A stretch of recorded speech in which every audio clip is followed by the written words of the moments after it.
Hi, and welcome to Tales from the Gulag. Today is the 13th of May 2020, and I would like to give some thoughts today about the Trump death clock. Now, before I go on, welcome to the new Fronso HQ. I'm currently in the middle of a move, and so I don't think, well, just behind me there you can see some packing boxes. I'm in the middle of unpacking. And one of the things against me here is I can't find my mouse. So scrolling up and down my script is a bit more awkward than what it usually is. But I did want to get some thoughts off to you about the Trump death clock. So if it's a little bit sort of stilted and interrupted here and there, you know why, and I hope you'll bear with me. But this morning I read about the death clock, and it looks pretty bad. New York-based filmmaker Eugene Jarecki has put this billboard on the roof of the New York Times building, and it does look pretty bad for Trump. Trump's tally of deaths due to CCP Virus, alias COVID-19, is at 40,000 odd, when the world's total is some 80,000 people, making the US by far the worst hit in the world for the CCP virus. And the implication is it's all Trump's fault, isn't it? Well, that's the message. But I wonder if you can see the problem.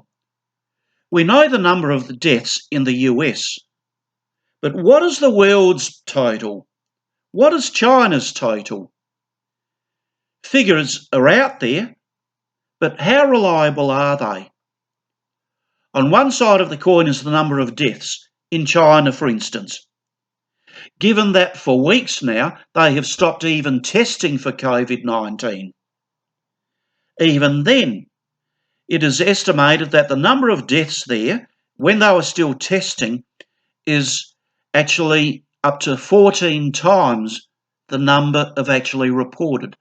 Think about that, up to 14 times. And the real fact is, nobody knows how many have died in China, let alone therefore around the world. China is a socialist dictatorship, and they have done what socialist dictatorships are always very good at, the cover-up. On the other hand, how do you even count a COVID death? First of all, it has to be tested and diagnosed. COVID kills those with pre-existing conditions. So consider this. Someone has COVID and dies from pneumonia. What do you call that one? Many countries, notably China, will call it death by pneumonia. In the US, it will be called death by COVID. Further, COVID has its worst effects on the vulnerable, the elderly, those who have other conditions like obesity, breathing difficulties like asthma. The US population is rife with these conditions. Obesity is a disease of affluence. How many fat people do you see in China? Winnie the Pooh looks reasonably portly to me, the only fattish Chinaman I've ever seen. North Korea has just the one fat person that I can think of, and that's Kim Jong-un. The US has fat people by the bucket load, a testament to the affluence that capitalism has brought them. But it also makes it the most vulnerable population you would think, or among the most vulnerable populations. Countries that have been particularly hit hard by COVID, notably Italy, have elderly populations, which makes them all the more vulnerable. Point 2. Where were the Democrats in all this? Trump was among the first to put into place a travel ban from China. Democrat reaction? You can't do that. That's racist, they all said. That communist thug in the World Health Organization Tedros Adhanom said viruses know no borders. I said a communist thug, that is exactly what he is. A digression here, but it's relevant. Who is Tedros Adhanom? He is a communist put into his position as director of WHO by China. He's called a doctor, but he is not a medical doctor. He did serve as health minister, along with other portfolios in the brutal communist dictatorship in Ethiopia, and in that role he helped cover up 2 cholera epidemics. So he is well versed in covering up epidemics. Just the man that China needed in charge of the World Health Organization, especially in the present crisis. So Trump goes against the advice of the current opinion, including from World Health Organization, and now he is blamed for not acting quickly enough? You've got to be kidding.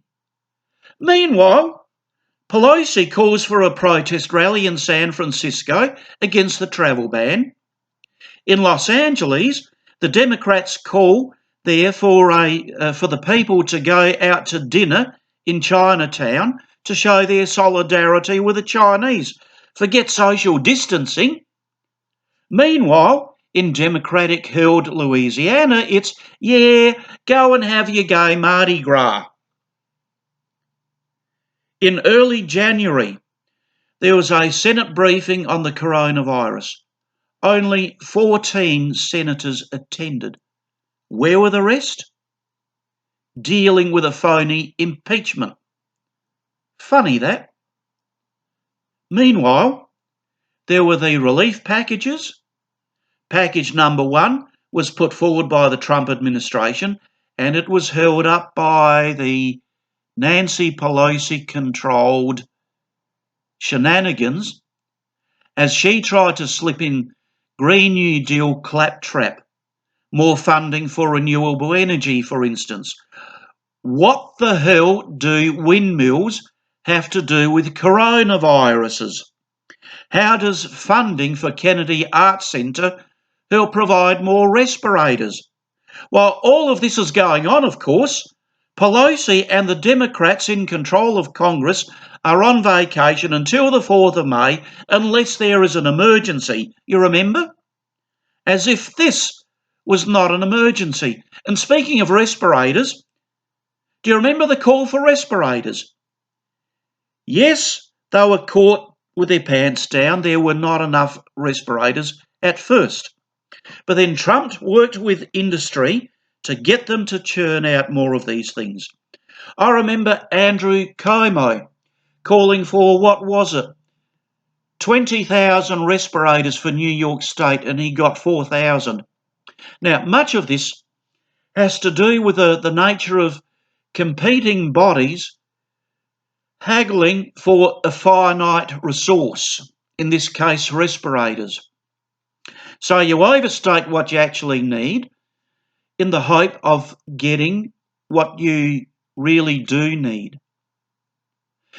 But then Andrew Cuomo, Democratic governor of New York State, I remember him saying in a press conference a few weeks ago that no one died because they could not receive the treatment that they needed. Think about that. What is its implication? There were, in fact, enough respirators to go around if it is true that respirators were an important part of the treatment. So proof of all this is that this hospital ship that Trump refitted to deal with coronavirus, it sat unused in New York Harbour. Franklin Graham's charity, Samaritan's Purse, set up an emergency hospital in Central Park, and the Democrats had the luxury of protesting against it on the grounds of Samaritan's Purse alleged homophobia, as if they would refuse to treat a guy who turns up in a dress, or lecture a gay guy on the evils of his woe while he is gasping for breath. Give us a break. Where were the Democrats in all of this? Absolutely nowhere. except to obstruct any action by the president so that they could then blame him for any deaths and set up Trump death clocks. As they say, hindsight is always 2020. Could Trump have done better? Maybe. But then so were most others. We have to remember that Trump is not responsible for coronavirus death, but one certain country run by Xi Jinping and their buddies in the World Health Organization. This will certainly be an election issue over in America. And again, it's an election that the world needs to follow because the rest of the world has a stake in the outcome. At the moment, Trump doesn't get to do his rallies. He's too busy doing important stuff like navigating the country through a pandemic not of his making. His likely opponent is locked up in his basement where his failing mental capacities are more easily managed and, there's that word again, covered up. While the leader of his opposition, Nancy Pelosi, is on vacation. For Americans, your choice is between someone who has probably made mistakes because he is at least doing something, and some idiot who is happy to have citizens die in order to get elected.